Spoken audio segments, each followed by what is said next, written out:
नमस्कार, प्रणाम।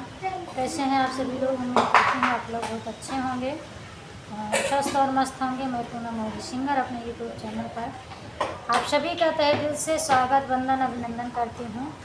और मैं आज आप सभी के बीच में बहुत ही प्यारा सुंदर सा महंगाई कजरी गीत लेकर आए हूँ। फ्रेंड, गीत को पूरा सुनिएगा, फुल आवाज़ करके सुनिएगा। जैसा भी लगेगा अपना अपना राय कमेंट बॉक्स में ज़रूर दीजिएगा। तो गीत मेरा अच्छा लगता है तो अपना अपना प्यार दुलार ज़रूर दीजिएगा, आशीर्वाद दीजिएगा और चैनल को ज़्यादा से ज़्यादा शेयर करिएगा।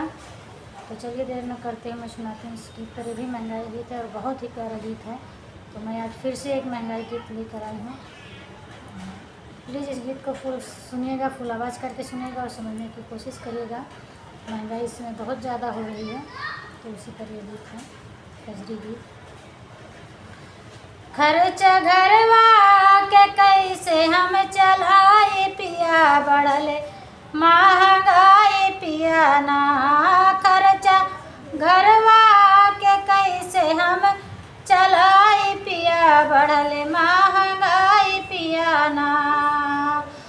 महंगाई बा तमाम माथा कर नाही काम, महंगाई बा तमाम माथा कर नाही काम।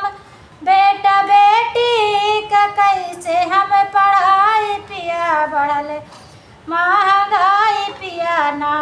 बेटा बेटी का कैसे हम पढ़ाई पिया, बढ़ले महंगाई पिया ना। खर्चा घरवा के कैसे हम चलाई पिया, बढ़ले महंगाई पिया ना। खर्चा घरवा के कैसे हम चलाई पिया, बढ़ले महंगाई पिया ना।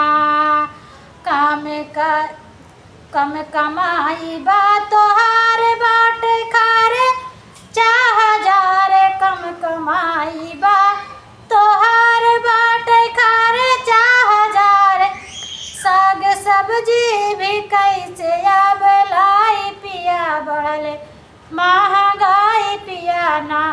साग सब्जी भी कैसे हम लाई पिया, बढ़ले महंगाई पिया ना। खर्चा घरवा का कैसे हम चलाई पिया, बढ़ले महंगाई पिया ना। जब से लागल बाया साढ़े सासु भायली बीमार, जब से लागल बाया साढ़े सासु भायली बीमार। ओही में ननदी के होई आवाई पिया, बढ़ल महंगाई पिया ना। ओही में ननदी को होई आवाई पिया, बढ़ल महंगाई पिया ना।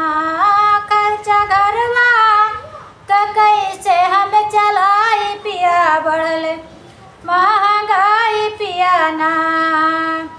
कौनो करी ना उपाय, चला दोनों जन कमाई। कौनो करी ना उपाय, चला दोनों जन कमाई।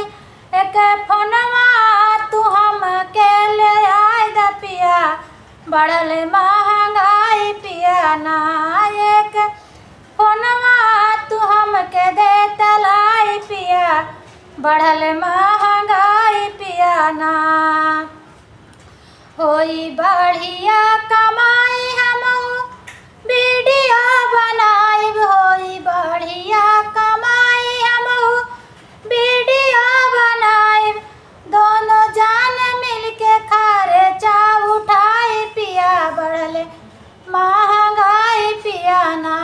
दोनों जाने मिलके खर्चा उठाऊ पिया, बढ़ले महंगाई पिया ना। खर्चा घरवा के कैसे हम चलाई पिया, बढ़ले महंगाई पिया ना। फ्रेंड, मेरा गीत कैसे लगा कमेंट बॉक्स में जरूर बताइएगा आप लोग। थैंक यू, धन्यवाद।